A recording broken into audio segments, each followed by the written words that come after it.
오늘 저에게 허락하신 하나님의 말씀은 열왕기 하 4장 1절로 7절 말씀입니다. 제가 가진 성경으로는 구약성경 565페이지에 있는 열왕기 하 4장 1절로 7절 말씀, 열왕기 하 4장 1절로 7절 말씀입니다.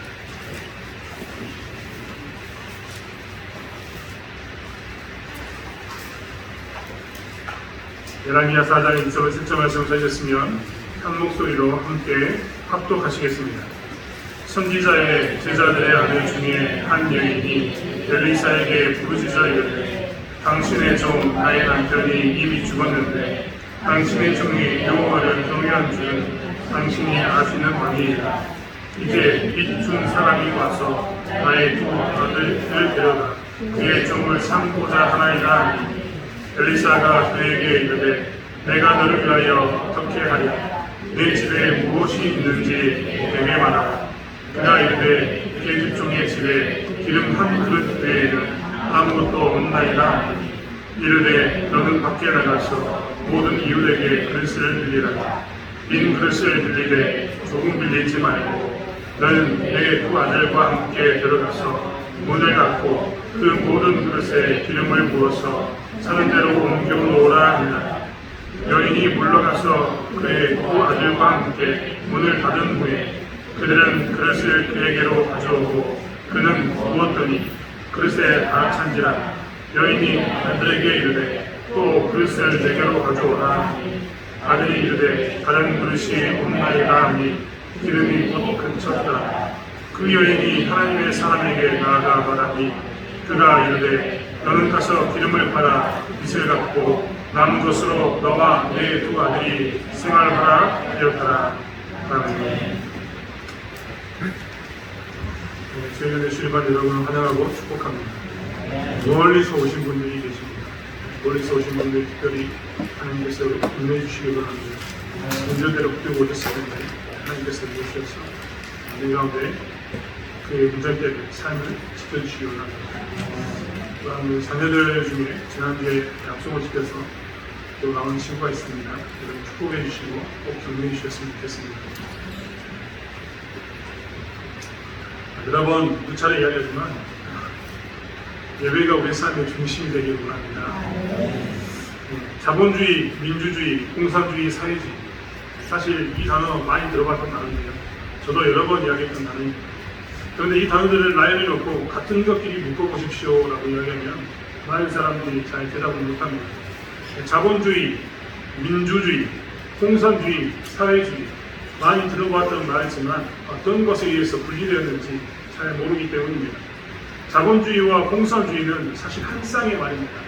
한 쌍의 말이라는 것은 무엇이냐면 경제 체제로서, 경제 시스템으로서 자본주의와 공산주의를 이야기합니다. 자본주의는 자본이 중심이 됩니다. 돈이 중심이 되는 세상입니다. 공산주의라는 것은 모든 물건을 같이 생산해서 같이 분배하는 경제적 시스템이, 경제적 체계가 자본주의와 공산주의에 관한 겁니다. 사회주의와 민주주의가 또 같은 한 쌍의 단어입니다. 이 단어가 한 쌍이 되는 이유는 정치 체제로서 사회주의와 민주주의가 같은 말입니다. 사회주의와 민주주의는 정치 체제로서의 같은 말입니다. 사실 우리는 섞어서 씁니다. 자본주의와 사회주의를 같이 섞어 쓰기도 하고 민주주의와 공산주의를 같이 섞어서 쓰기도 하지만 사실 엄밀히 말하면 자본주의는 공산주의와 민주주의는 사회주의와 이 단어를 같이 섞어서 쓰는 것이 정확한 표현법입니다. 사실 우리는 이렇게 여러 가지 구분되는 많은 체제들을 가지고 삽니다. 이게 정치 체제이든 경제 체제이든 수많은 체제들이 우리 눈에 보이진 않지만 우리 눈앞에 펼쳐져 있습니다. 그리고 우리는 보이지 않지만 그것 안에서 살고 있습니다. 우리가 잘 알고 있는 리, 그리고 통, 리, 면 이런 단위가 어디 있을 것 같는가? 사람들은 별로 관심이 없습니다. 하지만 우리가 쓰고 있는 원래는 마을이라는 단어를 썼고 무슨 불악이라는 단어를 쓰는데 어느 순간부터 우리가 보면 마을이라는 단어를 사라지고 리라는 단어가 나오기 시작했습니다.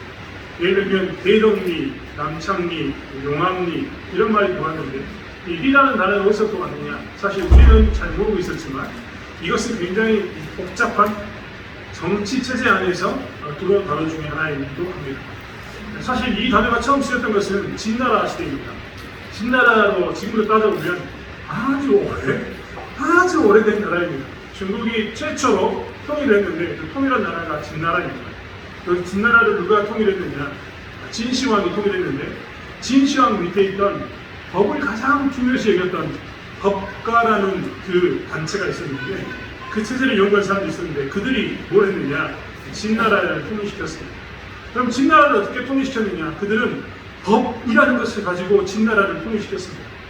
왜 법을 중요시 여겼냐면 그 전까지만 해도 나라들이 대부분 다 사람과 사람의 관계로 인정으로 무엇인가를 행했습니다. 즉 무슨 문제가 있으면 사람이 그 문제에 대해서 서로 좀 봐주지, 좀 적당히 이해해주지라고 이야기하면서 인정을 가지고 판단했다는 겁니다. 그러다 보니까 생기는 문제가 생겼습니다. 어떤 문제가 생기냐면 사람에 따라서 판단하는 게 다릅니다. 한 번은 이렇게 판단했다가 한 번은 저렇게 판단하니까 사람들 입장에서 뭐가 나옵니까? 불평등하다라는 말이 나옵니다. 이건 불공정하다는 말이 나오게 되는 거죠. 또 반면에 좋은 사람이 있어가지고 그 사람이 정말 잘 그 동네를 다스렸습니다. 그런데 동네에서 잘 다스렸던 그 사람이 어느 날 사라지면 어떻게 됩니까? 마을은 다시 누군가에 의해서 다스림을 받게 되는데 그 사람이 좋은 사람이 사라지면 나쁜 사람도 올 수 있어서 문제가 됐던 겁니다. 그래서 법을 주장했던 사람들은 어떻게 이야기했느냐? 이렇게 사람이 중심이 되면 사람이 중심이 되어서 생기는 문제가 있으니까 차라리 그러지 말고 체제를 만들자. 체제를 강력한 규칙을 만들어서 무조건 규칙대로 행하게 하는 삶을 만들자라고 이야기했습니다. 그래서 무엇을 했느냐? 엄청나게 강한 법을 제정했습니다. 그리고 모든 사람은 법을 지켜야 됐습니다. 백성도 법을 지켜야 됐고 왕도 법을 지켜야 되는 그런 체제를 만들었습니다. 그 체제 중에 하나가 오가작통법입니다. 오가작통법은 사실 우리가 항공교육을 할 때 많이 들었습니다. 북한에서 하고 있는 오가작통법 이런 얘기 들었었는데 정확히 이야기하면 진나라 시대 때 법가들이 이야기한 겁니다. 오가라는 것은 다섯 집을 묶어가지고 뭐라고 불렀냐면 통이라고 불렀습니다. 지금도 우리나라에 통장이라는 제도가 있는데 이 통이 바로 여기서 나온 겁니다. 5가구를 묶어서 한 통을 만들었습니다. 다시 5통을 묶어가지고 뭘 만들었느냐? 리라는 것을 만들었습니다. 그러니까 5통이 되면 총 25가구 이상이 되면 그때부터 뭐가 되냐? 리가 됐습니다. 리. 요즘 말하는 우리 대덕리, 용암리 이런 말에는요 옛날 말로 따져보면 최소한 25가구 이상이 있는 동네입니다. 그리고 이 리가 5개 이상 또 모이면 뭐가 되느냐? 연이 됐습니다. 연. 그러니까 우리가 군남면 한 데는 사실 이런 의미가 들리는 겁니다. 이것을 만든 이유는 뭐냐면 좀 전에 이야기했던 것처럼 강력하게 통제하기 위해서입니다. 리에 관한 문제는 면에 관한 문제는 리 안에서 책임져야 됩니다. 리 안에서도 뭘 책임져야 되냐? 통에 관한 문제를 책임져야 되고 통은 집에 대한 5가구에 대한 문제를 책임져야 됩니다. 강력하게 통제하기 위해서 뭘 했느냐? 이 오가작통법을 만들고 리를 만들고 연을 만들었던 겁니다. 이것을 잘 이용해 먹었던 사람이 어디냐? 사실 일본입니다. 일제시대 때부터 우리가 리, 면 이런 단위를 쓰기 시작했습니다. 결국 뭐 하기 위해서 만들었냐면 이 체제를 통해서 우리를 통제하기 위해서 만들었던 겁니다. 사실 체제라는 것은 그렇습니다. 이 체제가 잘 굴러가면 정말 좋은 체제가 됩니다. 다음에는 악용되면요 이렇게 될 수 있습니다. 여러분 한번 생각해 보십시오. 우리는 남한과 북한으로 갈라져 살고 있습니다. 남쪽은 좀 전에 말하는 민주주의, 자본주의가 체제로서 붙여져 있습니다. 북쪽은 뭐가 되어 있습니까? 사회주의, 공산주의가 체제로서 자리를 잡고 있는 거죠. 사람들은 그 땅에서 남쪽에서도 사람이 살고 북쪽에서도 사람이 살지만 살고 있는 사람들은 자기도 모르는 사이에 민주주의, 자본주의나 혹은 공산주의나 사회주의 체제에서 살고 있는 겁니다. 그 영향력 가운데 살고 있는 거죠. 이것에 대한 결과를 보시면도 알겠지만 어느 게 좋다, 옳다, 그러다를 떠나서 어느 게 더 사람을 살기 좋게 하느냐 보면 우리는 알 수 있습니다. 그래서 최소한 우리 이렇게 체제 안에 살고 있으면 우리는 부인할 수가 없습니다. 모든 나라는 그래서 체제라는 걸 만듭니다. 그리고 나라를 다스릴 때도 사회를 다스릴 때도 이 체제 가운데 사람들을 두기를 원합니다. 그리고 그 체제를 통해서 뭘 하기를 원하느냐? 강력한 나라를 원합니다. 혹은 번영된 나라를 원합니다. 사실 하나님께서는 하나님의 나라를 세우셨거든요. 우리는 사실 하나님의 나라 하면 천국을 생각합니다. 맞습니다. 하나님 나라는 천국입니다. 천국을 그대로 한글로 풀었으면 하나님의 나라가 됩니다. 그런데 천국이라고 이야기하는 하나님의 나라는 우리가 생각하는 하나님 나라가 좀 다릅니다. 이 땅에서 누리고 있는 하나님 나라가 좀 다르다는 겁니다. 여러분 생각해 보십시오. 천국은 우리가 들었던 것처럼 아픔이 있습니까? 없습니다. 고통도 없습니다. 거기는 기쁨이 있고 슬픔이 없는 곳, 눈물이 없는 곳이라고 우리가 늘 찬양하며 살았습니다. 그런 곳이 하나님의 나라입니다. 반면에 하나님께서는 그런 하나님의 나라 말고 이 땅에서도 하나님의 나라를 나타내기를 원하셨습니다. 그 대표적인 사건이 뭐냐면 이스라엘 백성들을 애국에서 끄집어내서 가나안 땅에 들어가게 하시고 그 땅에서 하나님의 나라를 나타내기를 원하셨던 겁니다. 그래서 하나님께서는요, 이스라엘 백성들에게 하나님의 나라를 나타내라고 뭘 주셨냐면 하나님의 나라의 백성은 어떻게 살아야 되는가, 하나님의 나라는 어떤 체제인가에 대해서 하나님께서는 설명해 주셨습니다. 그리고 수많은 이야기, 특별히 말씀을 통해서 뭘 했냐면 하나님의 나라는 이런 나라이다, 하나님의 백성은 이렇게 살아야 된다, 이렇게 살았을 때 하나님의 나라가 드러난다라고 하나님께서는 나타내셨던 겁니다. 특별히 이스라엘 백성들이 가나안 땅에 들어가서 하나님의 말씀을 가지고 하나님의 체제를 가지고 하나님의 나라를 드러냈을 때 하나님께서는 뭘 하기 원하셨느냐, 이스라엘을 통해서 주변에 있는 수많은 나라들이 하나님의 나라는 이런 것이구나, 우리가 구분되는 하나님의 나라는 이런 것이구나, 우리도 하나님을 믿어야겠구나라는 그 마음을 갖기를 원하셨습니다. 즉 이스라엘을 통해서 하나님 나라를 엿보게 하셨고, 엿보게 하신 그 하나님의 나라를 통해서 세상에 있는 모든 나라들이 하나님의 나라를 따라오기를 원하는, 하나님을 찾기를 원하는 그 모습 가운데 주셨다는 겁니다. 그렇기 때문에 사실 이스라엘 백성들에게는요, 엄청나게 많은 율법이라는 말씀을 주셨습니다. 613개의 조항을 주시면서 어떤 것은 해라, 어떤 것은 하지 말아라, 이런 말씀을 주셨던 겁니다. 왜요? 그렇게 살았을 때 세상과 다른 하나님의 나라가 드러납니다. 민주주의도 아닙니다. 하나님의 나라입니다. 공산주의도 아니고 하나님의 나라, 자본주의도 아니고 사회주의도 아니고 오직 어떤 나라라고요? 하나님의 나라가 하나님께서는 드러나기를 원하셨다는 겁니다. 이 하나님의 나라를 드러내기 위해서 주셨던 말씀이 있었습니다. 사실 그렇게 살면요, 이스라엘 백성들은 이 땅에서 무엇보다도 하나님의 나라를 맛볼 수 있는 민족이 될 수 있었던 겁니다.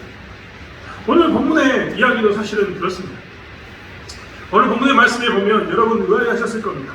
오늘 본문의 이야기는 선지자의 아내와 두 아들에 관한 이야기입니다. 이 선지자의 아내가 있었는데 이 아내가, 남편이 선지자가 죽었습니다. 그런데 이 선지자가 빚이 많이 있었던 모양입니다. 빚진 자들이 쫓아와서 뭐라고 이야기하냐면 선지자의 아내에게 와서 이렇게 이야기합니다. 이제 당신이 남편이 있었을 때 졌던 빚을 갚아라 라고 이야기합니다. 시점이 참 애매모호합니다. 남편이 살아있을 때 빚 갚으란 말을 안 했을지 모르겠는데 지금 남편이 죽고 난 후에 여자가 가장이 되었고 홀로 두 아들을 키워야 되는데 이 가정에 와가지고 갑자기 빚을 갚으라고 이야기하는 겁니다. 사실 오늘날도 혼자 사는 것, 남편을 잃거나 아내를 잃고 혼자 남편이 자녀들을 키우는 것이나 아내가 자녀들을 키우는 것은 굉장히 어려운 문제입니다. 힘든 문제인 겁니다. 그래서 사회도 그 사람들을 돕기 위해서 굉장히 많은 수고와 애를 씁니다. 당시 이스라엘 땅에서 여자가 혼자 된다는 것, 자녀를 둔, 어린아이를 둔 여자가 가정을 끌어간다는 것은 굉장히 끔찍한 일이었습니다. 지금보다 더 힘든 일이었기 때문입니다. 우리는 오늘날 여자들이 나가서 물건을 사기도 합니다. 그렇지 않습니까? 장에 나가서 물건을 팔기도 하고 사기도 하고 혹은 직장을 가져가지고 일을 할 수도 있습니다. 그런데 당시 이스라엘 땅에는 여자가 나가서 그 일을 할 수가 없었습니다. 물건을 사고 파는 큰 일 가운데는 반드시 누가 동행해야 했느냐? 남자가 동행했어야 했습니다. 그러니까 사실 남편이 사라지면 그 가정은 어떻게 되느냐? 사이로부터 소외당하는, 어떻게 먹고 살아야 될지 걱정되는 그 가정이 되는 것이 이 시대의 이스라엘 백성들의 모습이었습니다. 사실 오늘 열왕기하 4장 1절부터 7절까지의 말씀을 읽었는데 사실 이스라엘 백성들은요, 하나님의 나라를 드러내야 될 이스라엘 백성들은, 하나님의 말씀을 가지고 사는 이스라엘 백성들은 이렇게 과와 과부에게 이런 일이 나타나는 상황이 일어나서는 절대 안 되는 나라였습니다. 여러분 한번 생각해 보십시오. 하나님은 어떻게 고아와 과부라고 이야기하는 사회적 약자, 가난한 사람들, 불쌍한 사람들에게 행하기를 원하셨을까요? 특별히 하나님께서는요, 이 남편이 죽어버려서 남게 되는 가정에 대해서 아주 심각하게 생각하셨습니다. 그래서 하나님께서는 구약의 율법, 말씀을 주시면서 뭐라고 이야기하냐면, 출애굽기에도 그 말씀을 남겼고, 레위기에도 남겼고, 신명기에도 남겼고, 여러 군데의 말씀을 통해서 뭐랬냐면, 이 사람들을 어떻게 살릴 것인가에 대해서 너희들 가운데 하나님 나라를 살고 있는 너희들은 고아와 과부가 생기면 이들은 어떻게 해야 될 것인가, 사회적 약자인 나그네를 만나면 어떻게 해야 될 것인가에 대해서 아주 세세하게 기록해 두었습니다. 먼저는 여자가 남편이 죽게 되면 가난하게 된 그 가정을 위해서 하나님께서는 무엇을 명령하셨냐면, 레위기서 25장 25절에 레위기서 25장의 말씀은요, 이 특별히 이런 가난한 자들, 가난한 과부에 관한 이야기들이 쭉 기록되어 있는데, 그 중에 어떤 이야기가 기록되어 있냐면 기업 물을 자에 대한 이야기가 나와 있습니다. 레위기서 25장 25절에는 이렇게 나왔습니다. 만일 내 형제가 가난하여 그의 기업 중에서 얼마를 팔았으면 그에게 가까운 기업 물을 자가 와서 그의 형제가 파는 것을 물을 것이요. 이 말이 무엇이냐면요, 이스라엘은 하나님께서 땅을 주시면서 이스라엘 백성들은 땅을 절대 팔 수 없게 만들었습니다. 그러니까 내게 하나님께 주신 땅은 자자손손 계속해서 물러가야 될 것이지 절대 팔아서는 안 되는 게 뭐냐면 땅이었습니다. 왜 그런 땅을 못 팔겠는가? 하나님께서는 모든 사람들이 잘 살게 하시기 위해서, 가난한 사람을 만들어주지 않기 위해서입니다. 지금이야 장사도 할 수 있지만, 지금이야 공장에도 다닐 수 있지만, 이때는 온전히 뭘 먹고 살았어야 했냐면 땅에서 나는 것을 먹고 살았어야 했거든요. 그러니까 땅이 없으면 바로 제일 가난한 사람, 빈곤축으로 추락하게 됩니다. 그렇기 때문에 하나님께서는 땅을 절대 못 팔겠습니다. 하나님의 법으로 정해놓은 겁니다.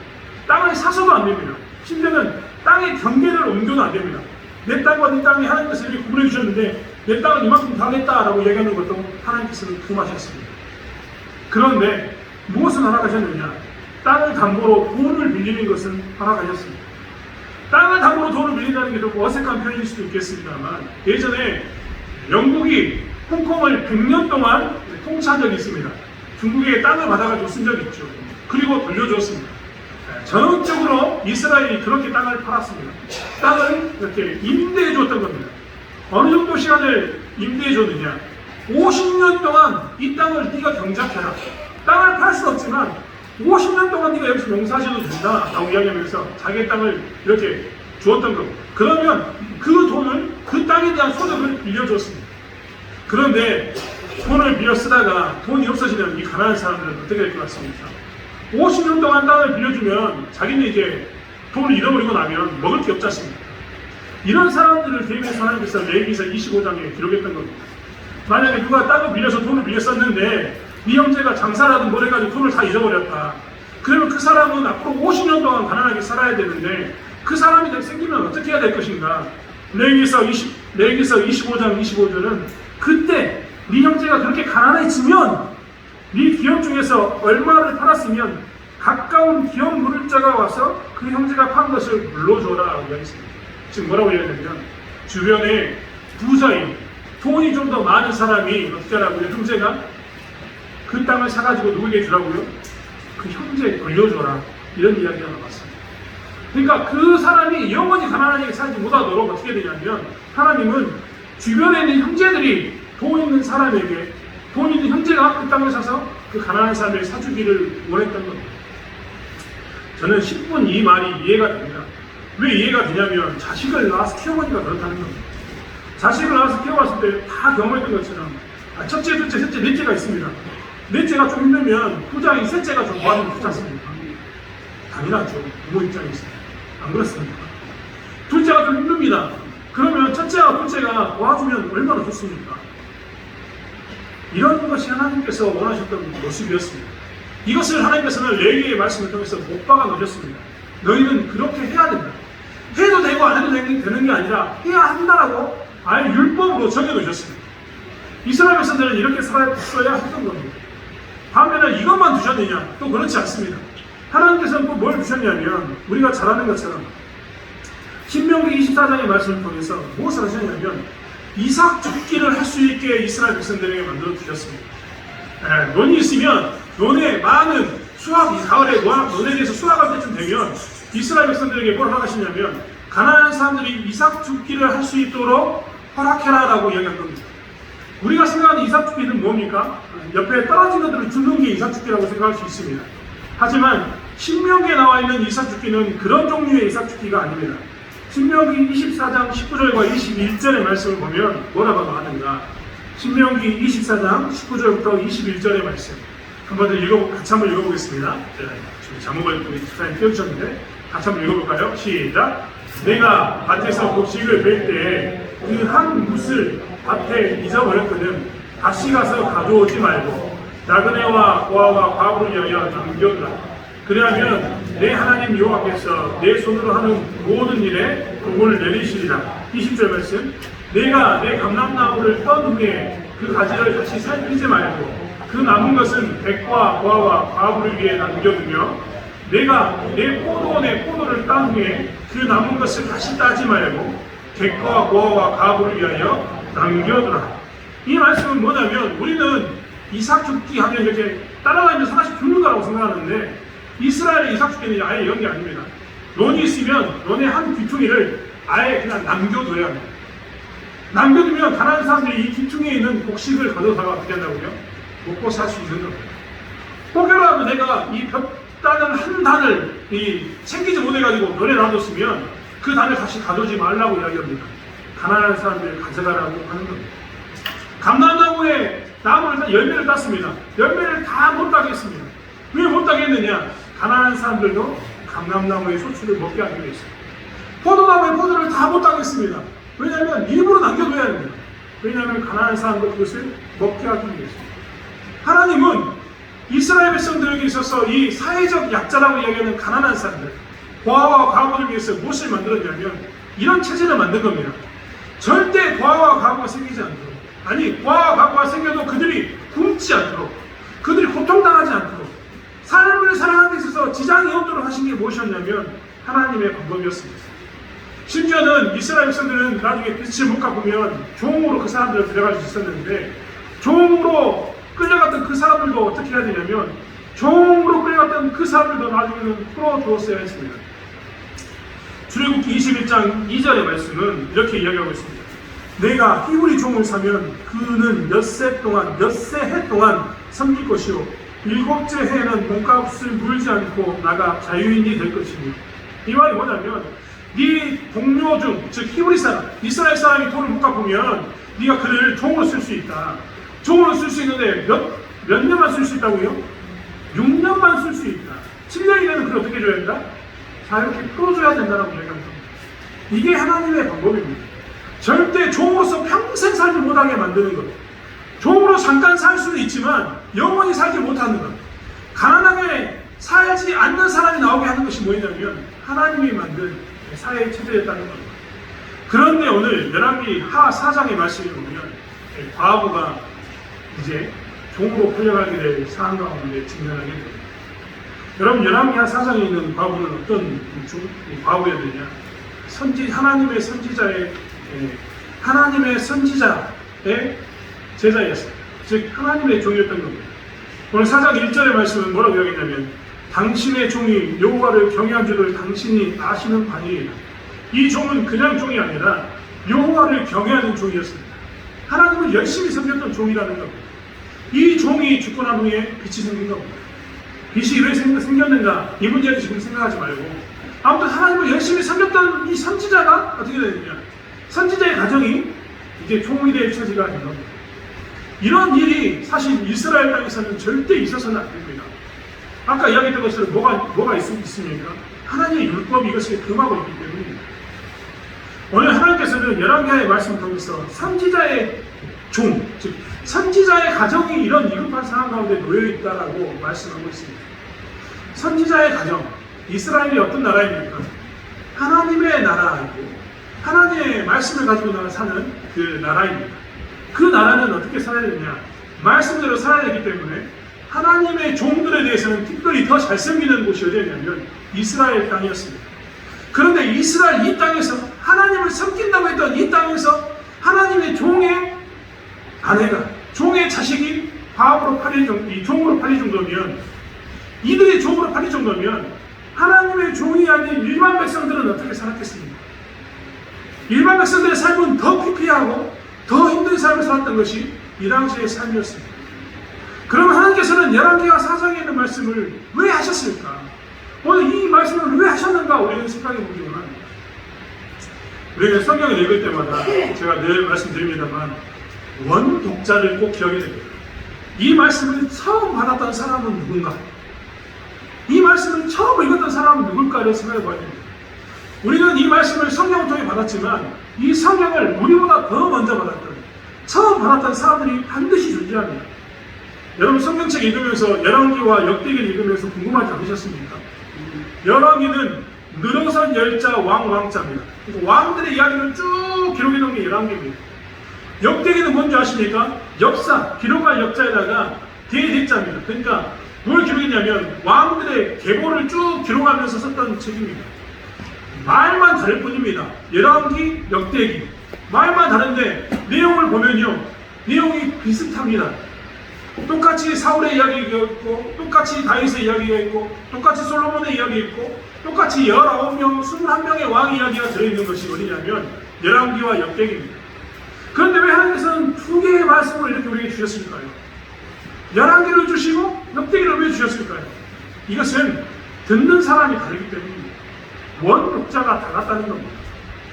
열왕기를 읽었던 사람들은 누구였냐면, 열왕기의 말씀을 처음으로 받았던 사람은 누구였냐면, 나라가 쫄딱 망해가지고 이제 포로로 끌려가는 그 사람들에게 하나님께서 열왕기의 말씀을 주셨습니다.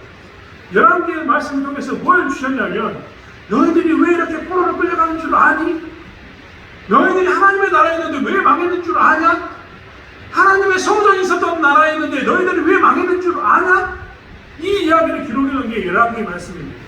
너희들이 이렇게 잘못했고 이렇게 잘못했고 이렇게 잘못했고, 수많은 시대, 수많은 왕들이 있었는데 그 시대를 살아가면서 너희들이 이렇게 잘못했으니까 내가 도저히 참다 못해가지고 차라리 이럴 거면 없는 게 낫다라고 생각하면서 망하게 했다라고 기록한 게 열왕기입니다. 역대기는 반면에 누구에게 처음으로 쓰셨냐면, 이제 포로로 끌려갔다 돌아오는 사람들에게 역대기의 말씀을 주셨습니다. 이제 나라를 새로 세워야 되는 그 사람들에게 뭘 이야기했냐면, 하나님 나라는 이렇게 세워야 됩니다. 그때 너희들은 수많은 왕이 있었는데 그 왕은 이걸 잘했다. 그 다음 왕은 이걸 잘했다. 그 다음 왕은 이걸 잘했다라고 이야기하면서 그 왕들의 잘했던 것을 본받으면서 나라를 다시 세워가기를 원한다라고 했던 게 뭐냐면 역대기의 말씀입니다. 그러면 다시 본문으로 돌아오도록 합니다. 열왕기의 말씀 주시면서 하나님께서 우리에게 주셨던 건 뭐냐면, 왜 나라가 망했는가? 오늘 그러면 열왕기하 4장을 주시면서 너희들은 이랬기 때문에 망했다라고 하나님께서 말씀을 주신 겁니다. 어떤 것에 대한 말씀입니다. 너희들이 하나님의 말씀을 지키지 않고 고아와 과부라고 이야기하는 사회적 약자들에 대한 하나님의 말씀을 지키지 않았기 때문이다 라고 이야기한 것입니다. 하나님께서는 수많은 말씀을 통해서 항상 뭐라고 이야기하냐면 여호와께 돌아와라, 여호와께 돌아와라라고 선포하십니다. 여호와께 돌아오라고 선포했던 말씀은 요엘서에 나와 있습니다. 요엘서 2장 12절의 말씀은 여호와의 말씀에 너희는 이제라도 금식하고 울며 애통하고 마음을 다하여 내게로 돌아오라라고 이야기하십니다. 호세아서 14장 1절의 말씀도 이렇게 이야기합니다. 호세아서 14장 1절의 말씀, 이스라엘아 내 하나님 여호와께로 돌아오라, 내가 불의함으로 말미암아 엎드려 졌느니라. 하나님께서는 이스라엘 백성들에게 뭐라고 이야기하면 돌아와라 돌아와라 돌아와라고 선포하고 있습니다. 이스라엘 백성들은 이 말씀이 이해가 안 됩니다. 왜 이해가 안 되냐면 자기들은 자기들 삶 가운데 하나님을 떠난 적이 한 번도 없습니다. 왜냐하면 그들은 여전히 성전 중심의 삶을 살았고 여전히 성전에 세를 냈고 성전에 가서 번제를 드리고 화목제를 드리고 제사를 지냈습니다. 제사를 지내고 있는 그들에게 하나님께 뭐라고 얘기했냐면 여호와께 돌아와라고 선포합니다. 왜 여호와께 돌아라고 이야기했냐면 그들은 무엇을 하고 있었느냐, 하나님을 섬기면서 바알과 아세라도 섬겼습니다. 특별히 오늘 엘리사가 살고 있었던 이 땅, 오늘 선지자의 아내가 과부가 됐던 이 땅은 특별히 어떤 땅이었느냐, 북쪽 이스라엘 땅이었는데 이 땅은 우상 숭배가 아주 심했던 곳이고 바알과 아세라를 너무나 심각하게 섬겼던 곳입니다. 하나님의 선지자는 엘리야 한 명이었을 때 바알과 아세라를 섬긴 사람은 선지자가 850명일 만큼 이 땅은 누구를 섬겼느냐? 바알과 아세라를 섬겼습니다. 즉 하나님도 섬기고 바알과 아세라도 섬겼던 곳이 어디냐? 이 땅입니다. 이런 땅에는 하나님께서 여호와께 돌아와라라고 선포했던 이유는 뭐겠습니까? 더 이상 바알과 아세라를 섞어서 섬기지 말고 하나님만 섬겨라라는 이야기인 겁니다. 두 번째로 이런 상황 가운데 있는 백성들에게 여호와께 돌아와라 이 말씀은 뭐냐면 그들은 여전히 번제와 화목제를 드리고 있습니다. 여전히 하나님께 나와서 화제를 드리고 소제를 드리면서 수많은 제사를 지내고 있습니다. 그런 그들에게 여호와께 돌아와라 이 말은 뭐겠습니까? 너희들이 형식적으로는 하나님을 믿고 따르고 사는데 너희들의 삶에는 하나님이 없다. 만약 너희들의 삶 가운데서 하나님의 말씀을 지키고 살았다면 오늘 이 땅에 선지자의 그 아내가 선지자의 자식들이 과거로 팔릴 일이 없을 텐데 너희들이 하나님께 나와서 제사를 지내면서 화목제로 소제로 화제로 번제로 수많은 제사를 지내면서도 너희들의 삶에는 정작 말씀이 있지 않고 삶에는 말씀이 움직이지 않아서 예배 따로 삶 따로 드리는 이 삶으로부터 벗어나서 삶에도 하나님의 뜻이 드러나는 그 삶을 살아라는 말이 뭡니까? 여호와께로 돌아오라 이 말입니다. 이스라엘 백성들에게 오늘 열왕기하 4장의 말씀을 통해서 하시는 말씀은 뭐냐면 너희들이 살펴보아. 너희들이 왜 망했는지 아냐? 너희들의 삶 가운데서 마땅히 하나님의 뜻이 드러나서 이런 일이 절대 없어야 되는데 심지어는 하나님의 종의 자녀들마저도 하나님의 가정마저도 너희들이 등한시키면서 이 종으로 팔게 만들어버린 이런 상황이 나타났던 거예요. 나머지 백성들이 더 부패했던 삶을 이 사람을 통해서 상징적으로 나타내면서 이러한 세상이 됐으니까 망했다라고 이야기합니다.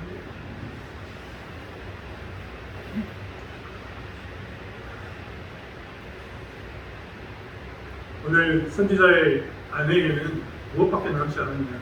기름 한 그릇만 남았습니다. 성경에 보면 엘리야의 얘기가 나오는데 엘리야가 나중에 과거에 가서 뭐라고 얘기했느냐? 그 밀가루 떡덩이 하나와 기름을 가지고 감독해서 나에게 먹을 것을 만들어 달라라고 이야기하는 장면이 나옵니다. 그런데 이 엘리사 시대의 선지자의 집안은 떡덩이 하나를 만들 밀가루가 없습니다. 남은 건 기름밖에 없습니다. 하나님의 선지자는 그들에게 무엇을 명하느냐? 그릇들을 빌려올 것을 명합니다. 그리고 그 그릇들을 빌려올 것을 명해서 그 그릇을 기름 그릇을 가지고 그 그릇들을 채우기만 합니다. 정말 하나님께서는 그릇을 채우심으로 인해서 그 가정을 살려주셨습니다. 이 말씀을 들었던 이스라엘 백성들은 속으로 엄청나게 찔렸을 겁니다. 왜 찔렸느냐? 자기들은 하나님의 본분대로 살면은 도저히 살 수 없었습니다. 현실에 살기 위해서라면 바알과 아세라와 하나님을 동시에 섬겨야 됩니다 라고 주장했고 현실에 살기 위해서라면 나 먹고 살기도 힘들어 죽겠는데 내가 왜 이 사람까지 챙겨야 됩니까? 나도 힘들어 죽겠는데 이 사람은 도저히 못 챙기겠습니다 라는 말. 하나님의 말씀은 그러하지만 하나님의 말씀은 이상적인 것, 저 위에 있는 하나님의 말씀이고 현실은 전혀 그렇지 않습니다. 하나님의 말씀은 저 위에 있는 것이어서 그 말씀은 하늘에서는 작동할지 몰라도 땅에서는 도저히 현실상에서는 그 말씀대로 하면 살 수가 없습니다라는 주장을 했던 게 이스라엘 백성들인데 하나님께서는 기름 한 그릇을 부게 하셨습니다. 기름이 넘치게 하심으로 인해서 말씀으로 살면 하나님의 말씀으로 살면 기름이 차고 넘치게 하는 그 선지자의 가정, 그 선지자의 가정에 기름을 넘치게 해서 살렸던 것처럼 살릴 수 있음을 나타내고 있다는 겁니다. 사랑하는 성도 여러분, 오늘날 우리는 어떻습니까? 경제적으로 많이 어렵다고 이야기합니다.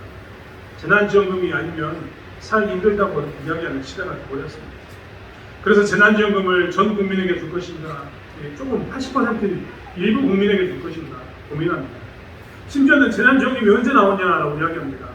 빨리 우리에게 지원하는 어떤 정책을 만들어 달라고 수많은 사람들이 이야기합니다. 이 이야기를 하는 것은 사실 남의 이야기가 아닙니다. 우리의 자녀들의 이야기고 우리의 자녀들의 손자들의 이야기입니다. 대부분 힘들고 어려운 시기를 살고 있습니다. 이때 하나님께서는 우리에게 무엇을 원하고 계실까요? 힘들어하는 그들에게 대해서 하나님께서는 우리가 어떤 모습으로 살기를 원하고 계실까요? 하나님께서는 이스라엘 백성들에게 과부와 종을 남기지 않고 다 같이 잘 살 수 있는 방법을 말씀 통해 주셨습니다. 사실 어떻게 보면 이것은 손해보는 방법일 수도 있습니다. 그렇지 않습니까? 기업 물자의 법칙을 보십시오. 사업은 형이겠습니다. 그리고 그 사업을 해가지고 재산이 저당 잡힌 것은 형의 잘못입니다. 그런데 왜 부자인 동생이 자기 돈을 들여서 형의 땅을 사서 형에게 주어야 합니까? 거꾸로 이야기해서 사는 동생이 있습니다. 동생에서 그 땅이 저당 잡혀서 그 집이 가난하게 됐습니다. 그런데 왜 형이 굳이 돈을 들여서 그 땅을 사서 동생에게 주어야 합니까? 이런 논리는 우리에게 손해를 준다는 생각이 들 때가 참 많습니다. 하지만 하나님은 그 손해를 보는 삶, 그 손해를 보는 삶이 하나님이 원하는 삶이다라고 이야기하고 있습니다. 너의 부여한 것을 통해서 가난한 자를 살리는 것이, 너의 부여함을 통해서 가난한 자를 돕는 것이, 이 땅에서 나의 배부름만을 채우는 것이 아니라 우리 모두의 배부름을 채우는 것이, 나누는 것이, 손해 볼지라도 나누는 것이 하나님의 뜻이라고 우리에게 선포하고 계신다는 겁니다. 그렇다면 우리는 어떻게 살아야 되는가? 이 시대를 살아가면서 우리도 힘들지만, 우리도 어렵지만 나누면서 살아야 합니다. 저는 개인적으로 이 시기가 하나님의 영광을 드러내기 위해 가장 좋은 시기라고 생각합니다. 우리나라는 방역의 모범 국가로 인정받고 있습니다. 코로나 사태가 터지고 난 다음에 우리나라가 방역을 잘했다고 이야기해서 세상에 있는 정말 강대국이라고 이야기했던 나라들이 대한민국은 되는데 왜 우리는 안 되느냐? 대한민국이 잘 되는 것을 우리에게 좀 가르쳐달라고 이야기하는 게 지금의 우리나라의 모습입니다. 이것 때문에 대통령이 국빈을 방문하는 나라가 엄청나게 많이 늘었습니다. 심지어는 선진국에 우리가 드디어 들어갔습니다. 그전까지는 개발도상국이었는데 이번 방역이나 이런 것들을 처리하는 걸 통해서 우리는 어떻게 되냐면 선진국 소리를 듣고 있습니다. 나라의 위상이 가진 겁니다. 반면에 이 어려운 시기에, 코로나라고 이야기하는 이 어려운 시기에 우리가 진짜 하나님의 말씀대로, 우리에게 주셨던 하나님의 말씀대로 살면 우리는 어떻게 될까요? 이 시기에 하나님의 교회의 이상을 높일 줄 믿습니다. 하나님의 백성은 이렇게 사는구나. 이렇게 사는 사람들도 있구나. 이렇게 사는 것이 정말 다 같이 잘 사는 것이구나. 우리가 생각했던 민주주의나 자본주의, 사회주의, 공산주의가 아니라 하나님의 말씀으로 사는 것이 정말 잘 사는 것이구나. 하나님의 백성은 뭔가 다르다는 것을 증명할 수 있습니다. 즉, 이 어려움의 시기에 우리가 말씀대로 손해보는 삶을 살지라도 말씀대로 살았을 때 세상은 우리를 통해서, 교회를 통해서 하나님이 원하셨던 것처럼 하나님을 보게 된다는 것입니다. 사랑하는 성도 여러분, 우리가 다시 한번 일어서기 원합니다. 여러분, 가부의 기름 그릇 한 그릇을 우리에게 보여주시는 이유는 무엇입니까? 과부가 되어서 기름을 부었던 그녀는 그 어려운 가운데 살아남았습니다. 하지만 과부가 된 그녀에게 하나님께서 주셨던 말씀 지키지 않았던 이스라엘은 망했습니다. 살아남는 방법은, 살 수 있는 방법은 우리의 것을 나누었습니다. 하나님의 말씀으로 이 땅에서 우리가 하나님의 영광을 위해서 손해보는 삶을 기꺼이 자청했을 때, 세상과 다른 방법으로 이 코로나 시기를 우리가 살았을 때 세상 안에서 우리가 살 수 있음을 하나님께서는 보여주고 계십니다. 사랑하는 성도 여러분, 다시 한번 우리가 이 기름 한 그릇을 기억하면서 나누고 베푸며 사는 삶, 그리고 그것을 통해서 나도 살아가는 삶을 살아가는 저와 여러분이 되길 원합니다. 기도하겠습니다. 하나님, 우리의 삶이 무엇을 향해 있습니까? 세상 사람들은 힘들고 어렵다라고 이야기했는데 이 힘들고 어려운 시기에 우리 또한 세상의 방법으로 살고 있지는 않습니까? 하나님의 방법으로 살아가길 원합니다. 바보는 기름 그릇 하나를 가지고 그 어려운 시기에 살아남았습니다. 이스라엘은 기름 그릇 하나 가진 자를 돕지 않아 멸망했습니다. 아버지 하나님, 우리가 다시 한번 우리를 살피게 도와주시고 나누고 베푸는 삶, 하나님의 영광을 위해서라면 기꺼이 손해를 자청하는 삶을 살 수 있도록 역사하시고 인도하여 주시옵소서. 그래서 이 코로나 시기에 하나님의 백성은 구분되어져 있다. 하나님의 교회는 거룩하다. 하나님 믿는 사람들은 거룩하다. 하나님 믿는 사람이 이런 것이구나 라는 것을 증명할 수 있는 하나님의 영광을 드릴 수 있는 저희 삶이 되게 하여 주시옵소서. 감사드리며 예수님의 이름으로 기도드렸습니다. 아멘.